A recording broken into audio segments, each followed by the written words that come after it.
Hola a todos. Vamos a continuar con el curso y esta vez tenemos que terminar de revisar lo que son sistemas disipativos. Esto pues, para completar lo que vimos la última vez de sistemas conservativos. Y, y vamos a ver otro tema relacionado que son los sistemas gradiente. En el caso de los sistemas disipativos, pues no vamos a tener cantidades conservadas, pero podemos pensar también en cómo se ven respecto a si tuvieran una cantidad conservada, ¿no? Entonces vamos a seguir usando el ejemplo del péndulo. De esta vez pues le vamos a poner disipación debido a la fricción. Eh, entonces pues es un péndulo que va a tender a detenerse. Eh, y vamos a usar la misma función de energía para ver qué pasa con las soluciones. Eh, Va a ser básicamente el mismo juego de la otra vez. Vamos a dibujar las, este, las curvas de nivel de la función de energía y vamos a ver qué pasa en el, con las curvas en el plano fase respecto a estas curvas de nivel, ¿no? Si se fijan en el fondo, al preguntar por las curvas de nivel, pues estamos dibujando una superficie, estamos imaginándonos una superficie y cómo se ve el campo vectorial respecto a esa superficie. En el caso de los campos conservativos, pues tenemos una única dirección fija cada rebanada de la superficie. En ese sentido son constantes, ¿no? Están así, son constantes este, sobre esas curvas de nivel. Eh, ¿Qué va a pasar en el caso disipativo? Pues ahorita vamos a ver. En el caso gradiente vamos a tener ortogonalidad respecto a esas curvas de nivel, ¿no? Y ya con eso creo que bastaría por el día de hoy. Quizás tengamos que ver algo de cómputo la siguiente sesión para ver algunas cosas que podemos hacer con sistemas gradientes y sistemas disipativos. Este, pero quizás no, porque necesitamos el tiempo para revisar con cuidado un resultado importante que es el teorema de Poincaré-Bendixson.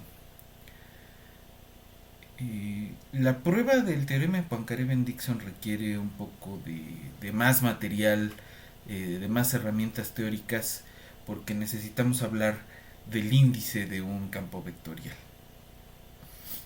para la prueba.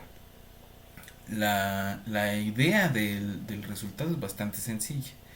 Este, si podemos de alguna forma aislar algún punto de equilibrio en alguna región y en esa región encontramos podemos encontrar una única órbita cerrada y las soluciones en esa región van a aproximarse a esa órbita cerrada por dentro o por fuera de la órbita.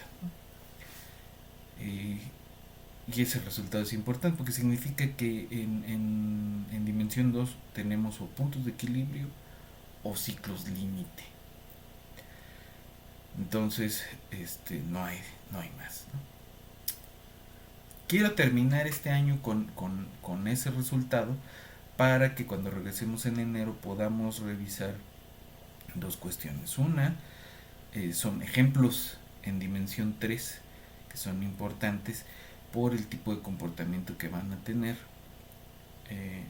o incluso dimensión mayor. Y el que me interesa mucho es el sistema de Lorentz, porque ese va a exhibir caos y vamos a poder ver un atractor extraño. Y el otro tema que lo vamos a tener que ver un poco apresurado por las fechas que tenemos. Eh, pues va a ser este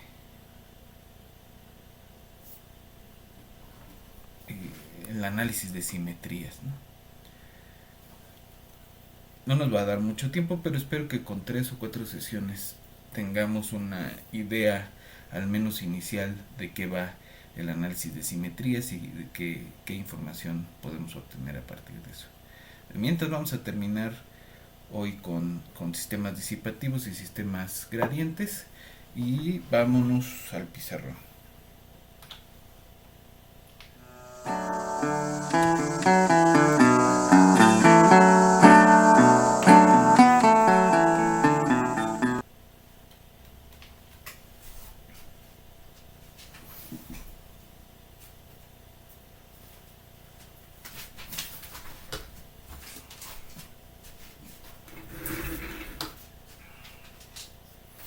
Entonces, lo último que vimos para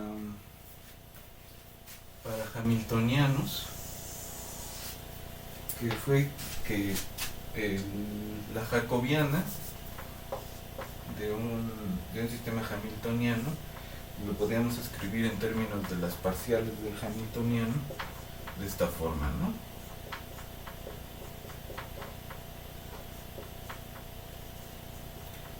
Y decíamos, si todo se está aportando como debe, estos dos son iguales.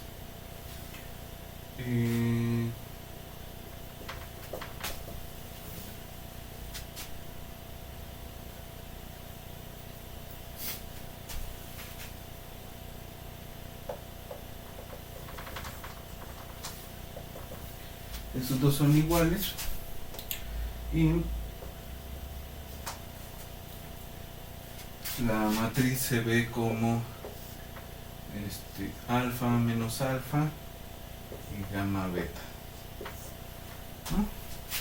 Y entonces el polinomio característico en ese caso, en el caso hamiltoniano, pues tenemos alfa menos lambda por menos alfa menos lambda menos beta gamma, y pues es una cuadrática en lambda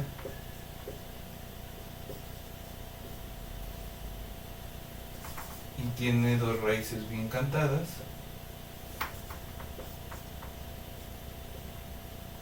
que son alfa cuadrada más beta gamma raíz. Y pues entonces van a ser únicamente 3 sopas, o bien son centros, o bien son nodos de alguna espiral, o algún caso degenerado, ¿no? Pero no tenemos nodos simples en el caso de sistemas hamiltonianos.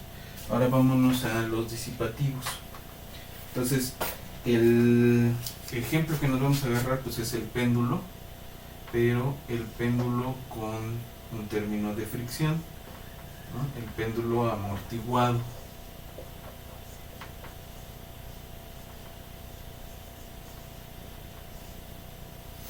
¿No? ¿Qué corresponde con esa ecuación, ¿no? Esta parte de aquí la habíamos ya visto, y si le metemos además un amortiguamiento, pues tenemos pérdida de movimiento por fricción, pérdida de movimiento por fricción. El sistema asociado a pues sigue siendo θ punto, pues es la velocidad, y la aceleración pues es este término de acá.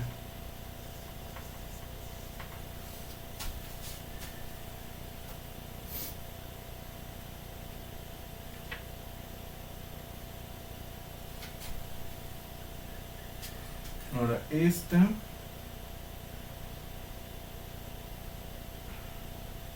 de aquí no depende de θ, ¿no?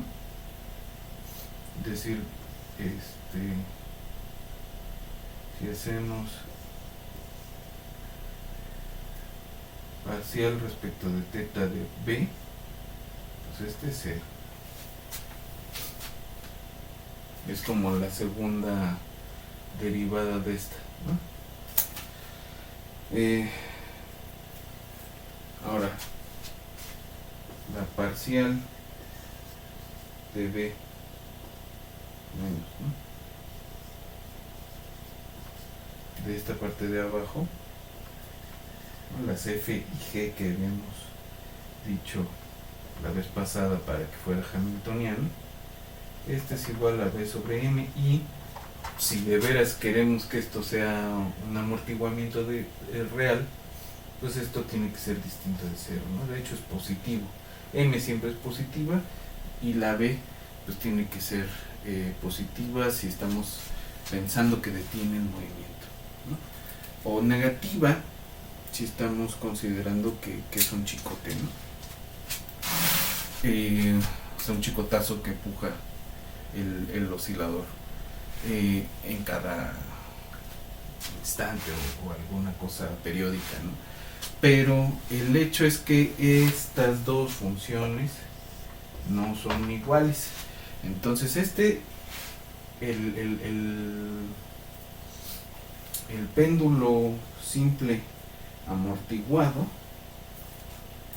no es un sistema hamiltoniano y no tiene una cantidad, o la energía en este caso no es una cantidad conservada. Pero de entrada no es hamiltoniano. No podríamos construir una cantidad conservada así como está el sistema.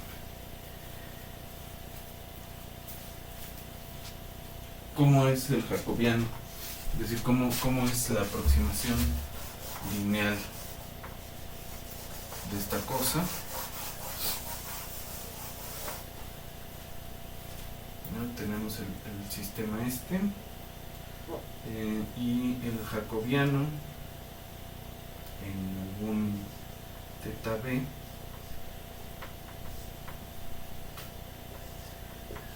es esta matriz.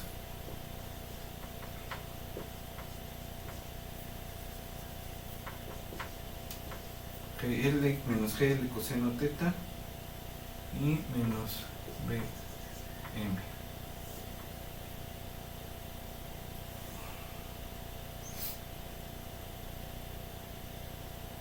Ahora, ¿qué tetas y b's nos interesan, no? Pues fíjense que en b igual a 0,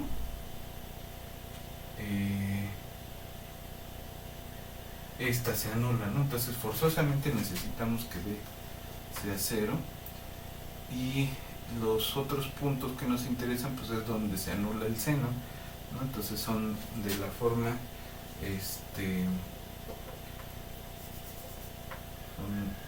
de la forma 2 capi por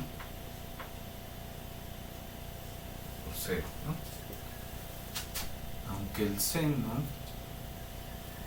se anula también en los múltiplos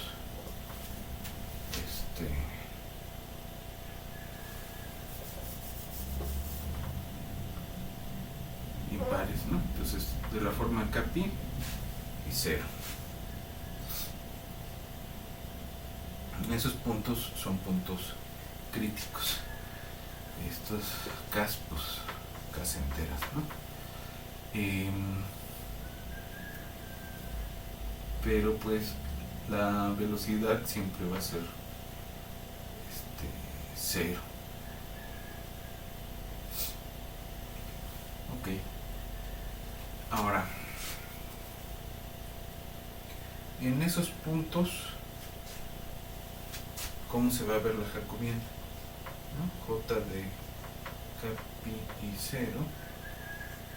El 0 pues no le va a hacer nada a esta cosa, pero el capi, el coseno en las cosas de forma capi se va a ver como 1 o menos 1, ¿no?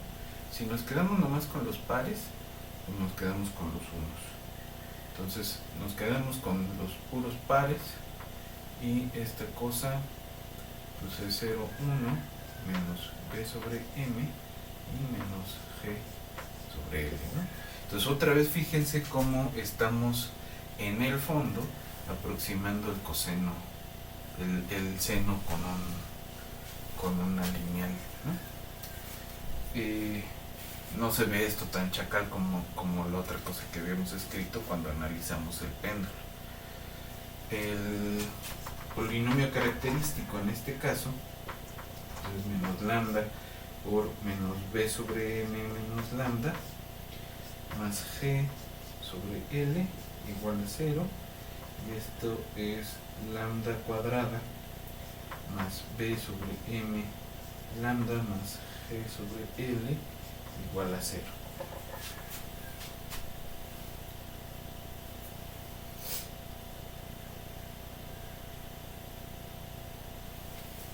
Y esto significa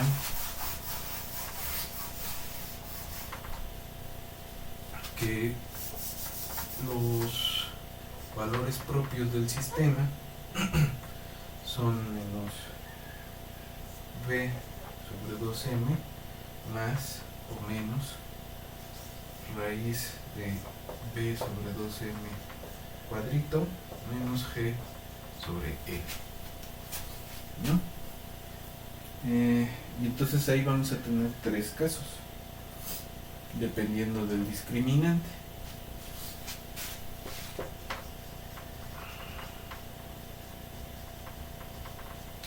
Si b sobre 2m cuadrada menos g sobre l es menor que 0, entonces tenemos dos valores propios complejos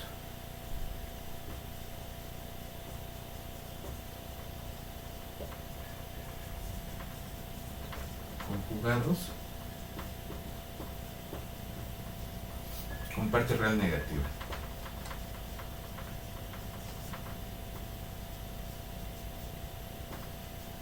¿Qué es esta vaina de aquí? Suponiendo que la B es positiva, ¿no? Entonces, si la B es positiva, los dos valores propios complejos tienen parte real negativa, y entonces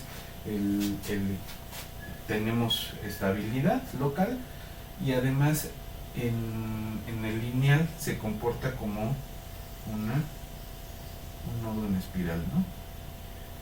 Una espiral que se aproxima al punto de equilibrio.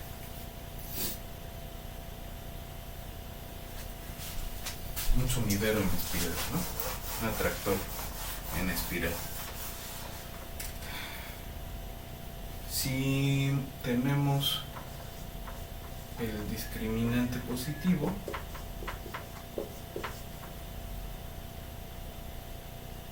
entonces son dos valores propios reales,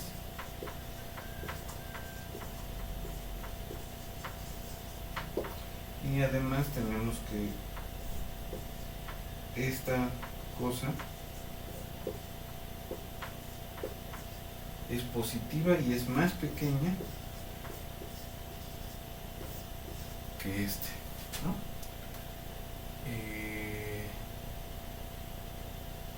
Entonces, si sacamos raíz,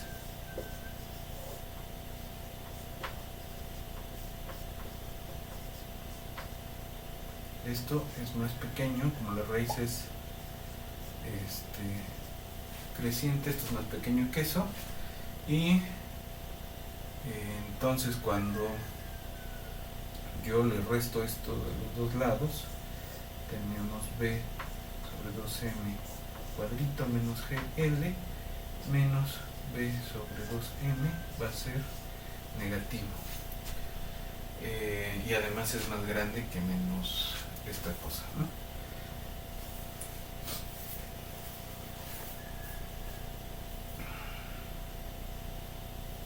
Entonces, en ese caso, este es negativo, pero también tenemos que esto es más grande que esto, y cuando cuando tomamos el otro, sigue siendo pequeño, ¿no? Sigue siendo menor que cero. Y entonces en este caso tenemos sumidero en ambos casos.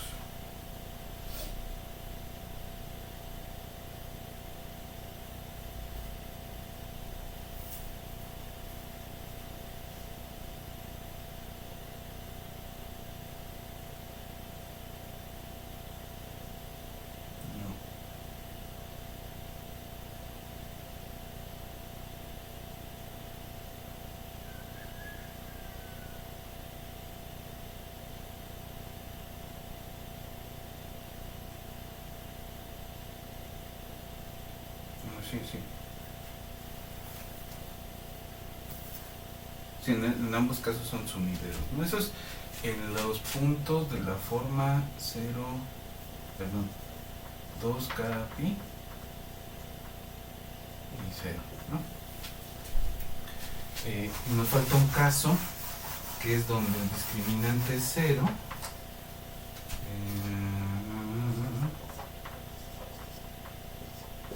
Cuadrado menos GL igual a 0.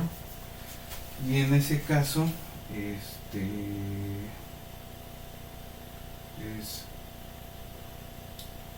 el valor propio está repetido y pues no es más que menos b sobre 2m, que es menor que 0. También en ese caso es un atractor, ¿no? Entonces, en donde da vuelta completa, ¿no? Donde teta es de la forma un múltiplo par de pi, vamos a tener que el movimiento se detiene, ¿no? Y esa es la tendencia local del movimiento. Ahora, ¿qué pasa? Quedamos que había otros ángulos, ¿no? Estaban los que son de la forma 2K más 1 por pi, ¿no? Son múltiplos de pi, donde el seno se hace 0, pero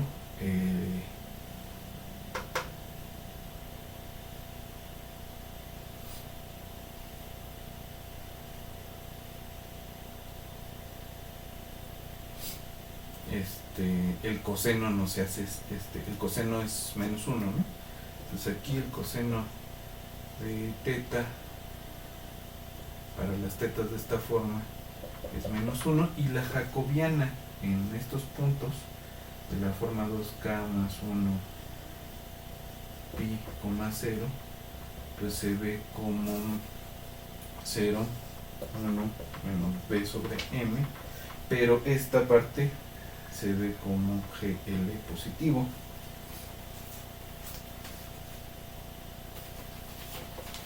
Igual hacemos el cálculo y tenemos los dos valores propios, lambda 1 y 2, como b sobre 2m cuadrito más GL. Cháchara de aquí es positiva, ¿no? Entonces allí nada más tenemos pues esos dos, ¿no? Esto siempre es real, pero ¿cómo es el signo?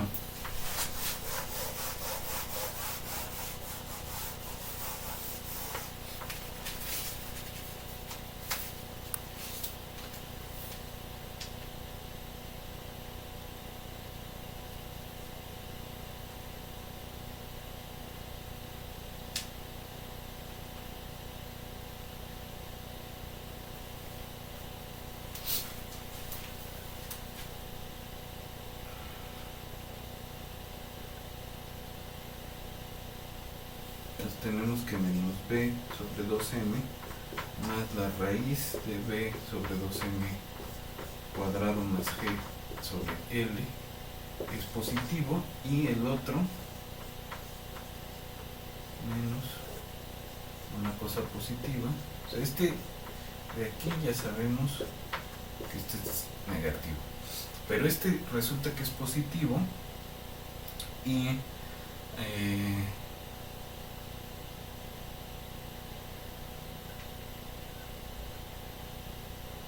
¿Cómo sabemos eso? Pues es fácil, ¿no? B sobre 2m cuadrado más g sobre l es más grande que b sobre 2m cuadrado, porque ambos son positivos. Sacamos raíz, ¿no?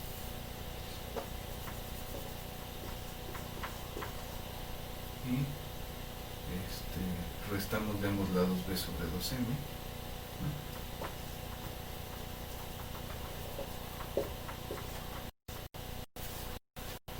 Y ya. Entonces esto y esto, por lo tanto, en los puntos de la forma múltiplos impares de pi, coma 0, vamos a tener este puntosillo en la aproximación lineal, ¿no? Entonces en el 0, ese es par, vamos a tener que aquí tenemos probablemente una espiral o algo así, ¿no? Pero en esto de acá tenemos puntosillo. Ahora, ¿cómo son las trayectorias ahí alrededor?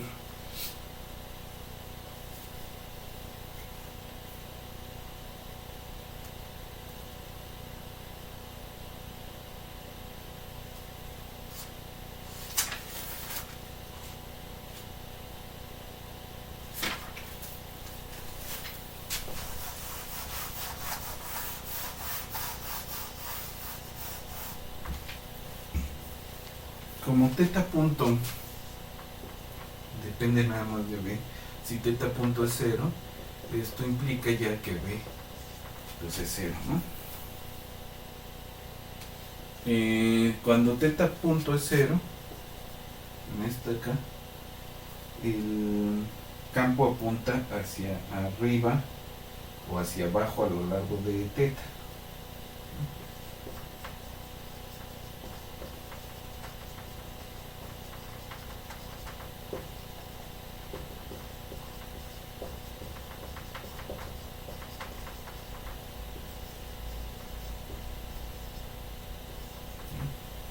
Entonces, así o así, ¿no?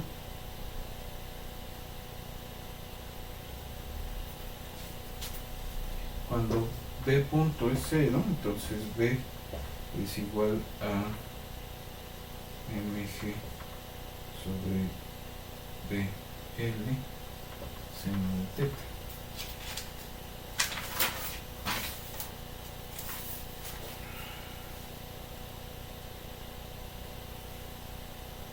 Entonces, lo que tenemos es que si dibujamos el seno de teta, bueno, esta cosa por el seno de teta, de todas formas se va a ver una curva de ese estilo. Aquí es menos pi, aquí es pi, y estos son los puntos donde tenemos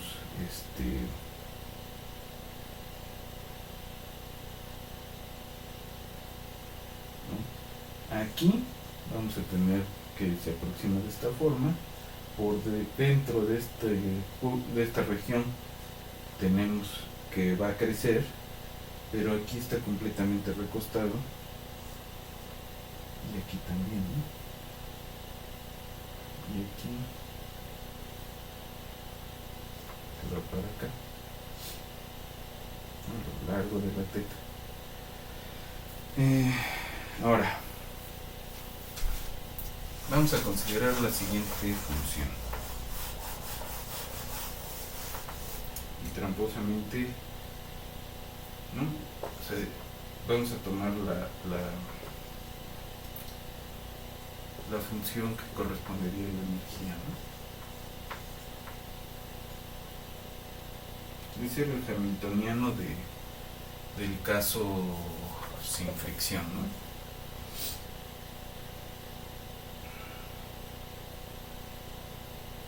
Entonces vamos a considerar una solución del sistema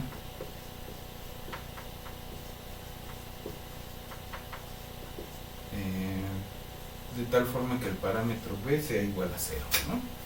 Es decir, para el caso que ya resolvimos,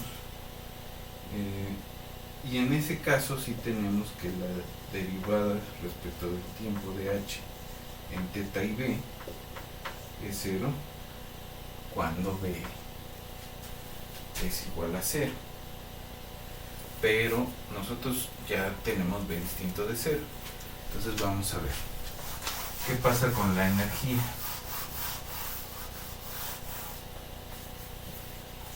Tenemos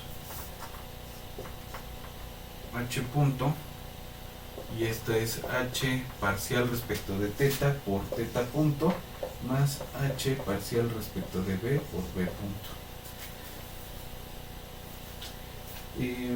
Esto, haciendo las cuentas, es g sobre l por el seno de teta por todo esto por b más b por menos b sobre mb menos g sobre l seno de teta.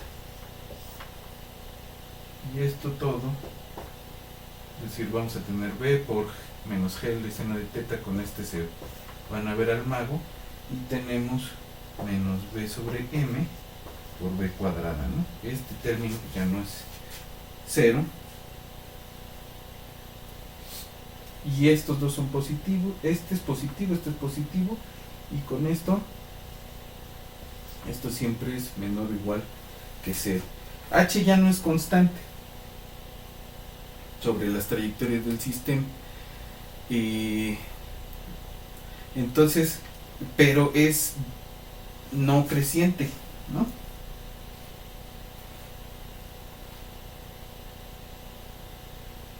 Y de hecho, las curvas, las trayectorias del sistema, pues van a cortar transversalmente a las curvas de nivel de la función de energía.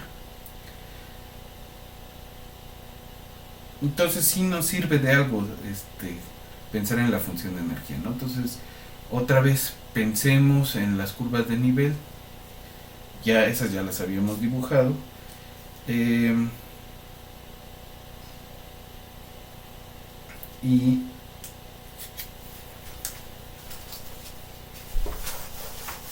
lo que va a estar sucediendo a lo largo de esas curvas de nivel es que la función de energía va a estar decreciendo en las trayectorias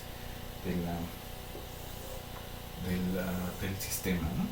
Entonces, pues las curvas de nivel teníamos estos circulitos, ¿no?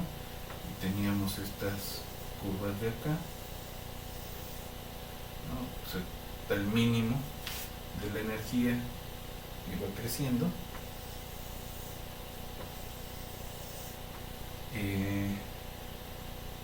Y lo que va a pasar con las trayectorias del sistema es que tenemos en estos puntos, pues son puntos silla, ¿no? Y las trayectorias pues van a venir unas acercándose y otras alejándose. En estos puntos tenemos espirales que se aproximan, y aquí están otra vez las que se alejan y las que se acercan, ¿no? O sea, estas se acercan y estas se alejan,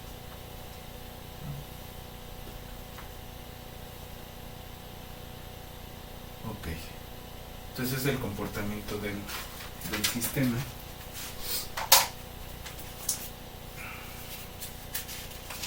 Pero también allí nos sirvió pensar en que hay que en la función de energía, ¿no? Que sería en el caso hamiltoniano una cantidad conservada, pero que en este caso pues, es una función monótona.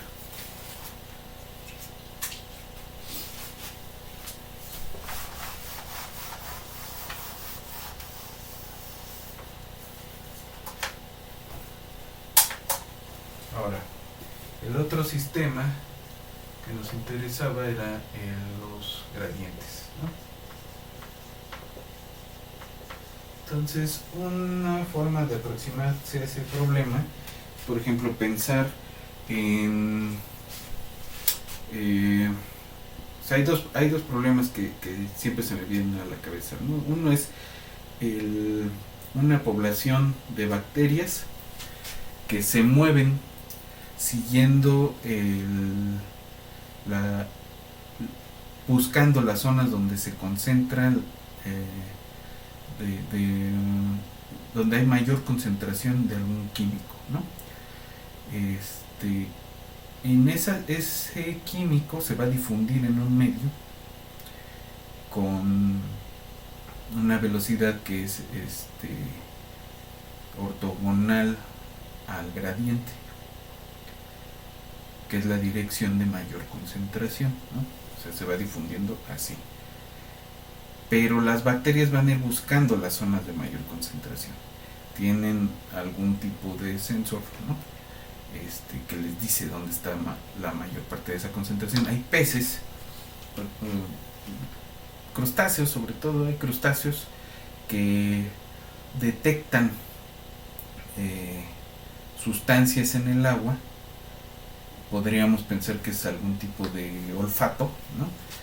Y detectan carroña, ¿no? Detectan peces muertos y van y buscan y se los comen, ¿no?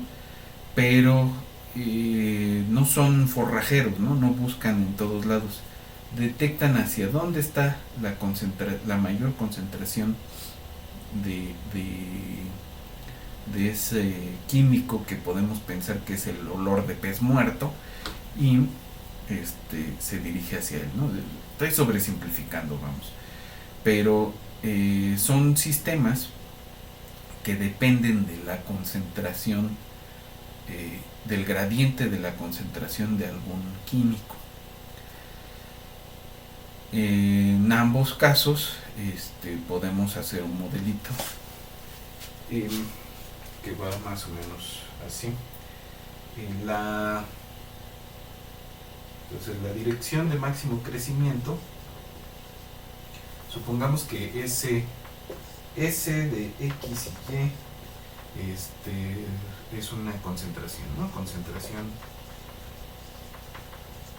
de algún químico, que puede ser alimento en un medio rico, que puede ser ese olor de pez muerto, o lo que sea, ¿no? Azúcar en agua, lo que sea, ¿no? Entonces S de X y es una concentración en un medio, ¿no? Y el gradiente de S representa la dirección de máximo crecimiento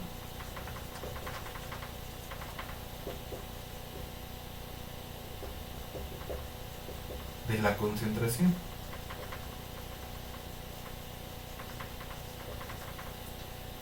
¿No? Y el gradiente pues no es otra cosa que el campo de la derivada parcial respecto de X de S y la derivada parcial respecto de Y de S.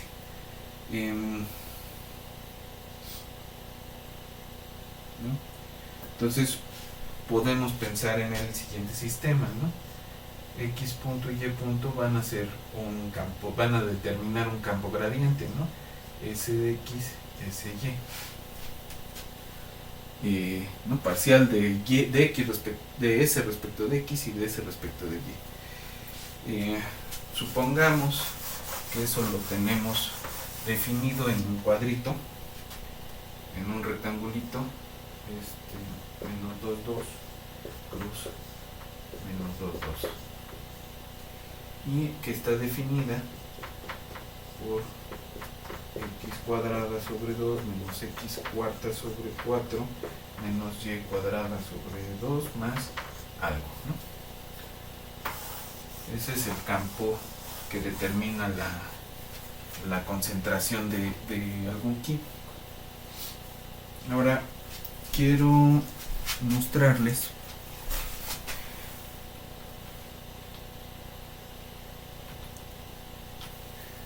una gráfica de esa función.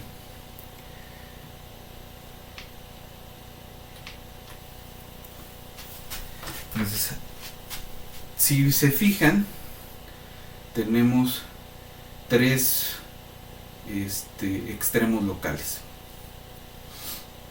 En esos tres extremos tenemos máximos y mínimos locales de la concentración. De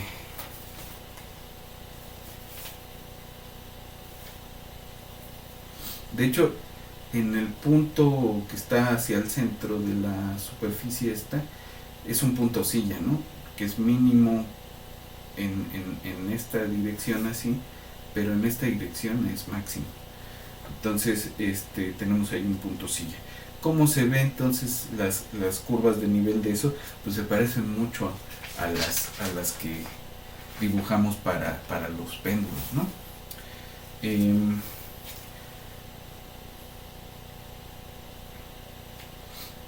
Entonces, ¿cómo es el sistema y qué tiene que ver este dibujo del campo gradiente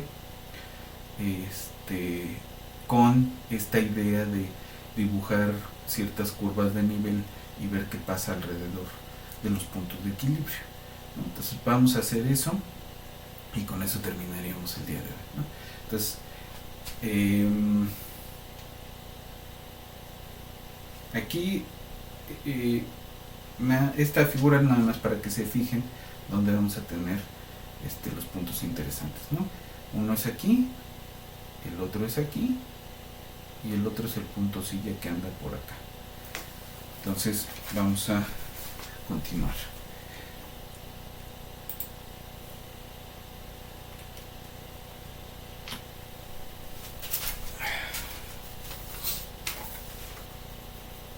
Entonces tenemos máximos locales en menos 1, 0, 1, 0 y punto silla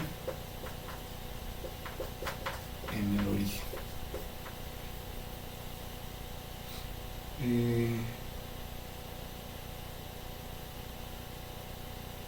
Y esto significa que en estos dos puntos pues, vamos a tener fuentes desde donde se está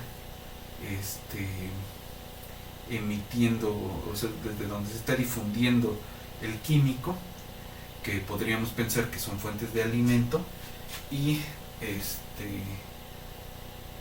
pues en este punto no, en este punto se están disipando. Ahora, en este caso, ¿cómo se ve el sistemita? Entonces x punto es la parcial de ese respecto de x, que es 2x sobre 2, que es x, menos 4x cúbica sobre 4, que es x cúbica, ¿no? X menos x cúbica, y y punto es la parcial de ese respecto de y, que es y menos y, ¿no? Menos y. Y la derivada respecto de t de la s, pues es s por s parcial de x respecto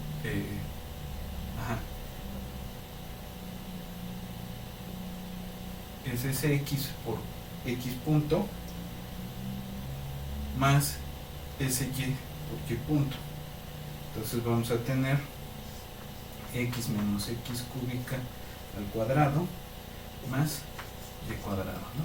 Esto pues siempre es positivo o cero, ¿no?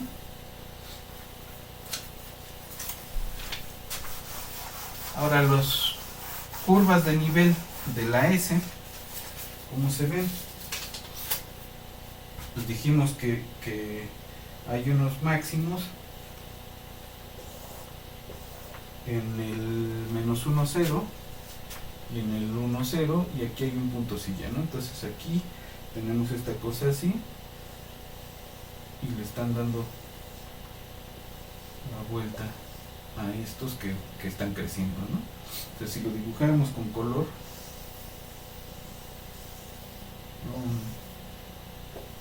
un contorno relleno. Este se vería más oscuro porque es la parte más alta. ¿Y cómo se ven el campo de la concentración allí? Pues tenemos en este caso se van hacia acá, hacia los centros donde está la mayor concentración, ¿no? Se van a aproximar ahí.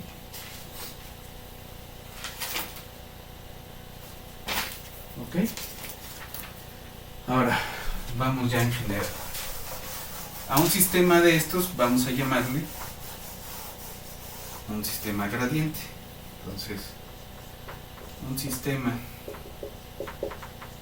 es gradiente de 2 por 2, ¿no? Es gradiente, o le llamaremos gradiente si existe una función g que depende de x y y, tal que x punto es igual a g de el parcial respecto de x y y punto es igual a g parcial respecto de y. Entonces, si x y y de t, si quieren con tilde o como sea, es solución de un sistema gradiente, llamémosle estrellita doble, significa que la derivada de g respecto de t a lo largo de esas dos, pues es g parcial respecto de x punto más g parcial respecto de y punto, pero esta y esta son soluciones del sistema gradiente, y entonces tenemos g parcial respecto de x cuadrada más g parcial respecto de y cuadrada, y esto siempre es mayor o igual que 0.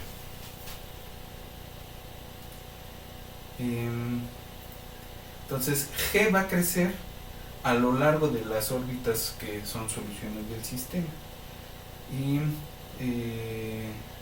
lo que sí tenemos aquí es que esta función que determina el campo gradiente es una función del Lyapunov del sistema, y eso es importante. ¿Por qué? Porque significa que no vamos a tener espirales ni centros en este tipo de sistemas, ¿no? Vamos a tener estabilidad. Entonces, J en cualquier x y y se ve como gxx, gyx, gxy, gyy, ¿no? Las segundas parciales. Y esto otra vez lo podemos escribir como alfa gamma y beta beta. El polinomio característico pues es lambda cuadrada menos alfa más gamma lambda más alfa gamma menos beta cuadrada igual a 0, y los valores propios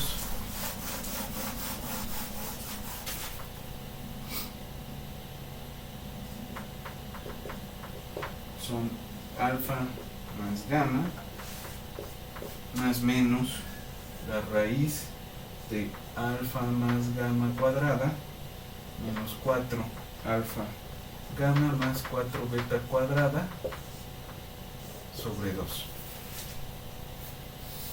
que no es otra cosa que un medio de alfa más gamma más raíz de alfa menos gamma alfa más gamma, perdón, cuadrado menos 4b, no, sí, con este de aquí es menos gamma cuadrado menos 4b cuadrado. Y pues otra vez va a depender qué pasa con alfa menos gamma cuadrado menos 4 beta cuadrado, ¿no?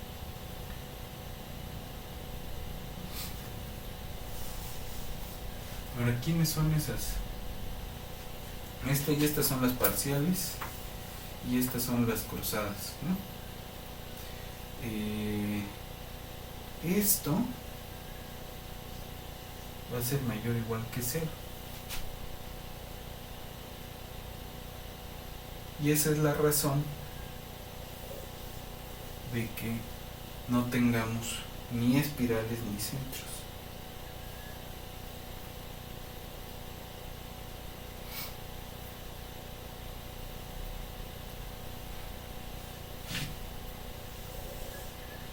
Ahora,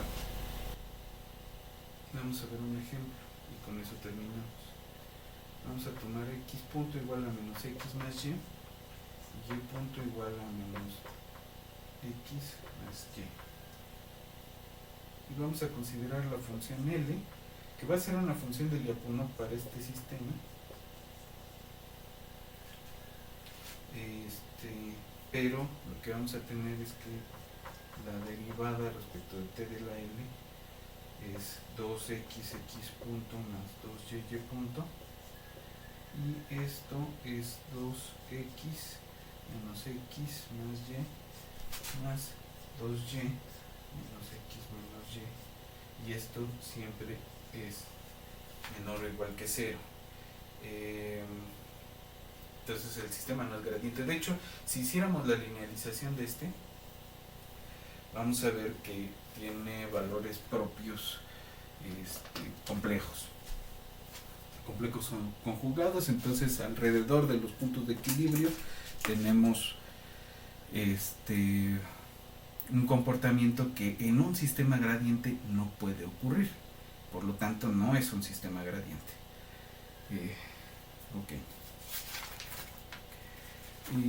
Para algunos sistemas gradientes hay comportamientos interesantes que son los que trataron de describir con teoría de catástrofes Benetton y Zeeman. Pero esa es otra historia que bien podría entrarle a algunos interesados en teoría de singularidades o incluso en algún tipo de modelación de algún fenómeno, ¿no? Pero bueno, por hoy le dejamos aquí y nos vemos en la siguiente sesión, donde vamos ya a empezar a tratar de escribir y en una siguiente sesión probar el teorema de Poincaré-Bendixson. Entonces terminamos y nos vemos en la siguiente sesión.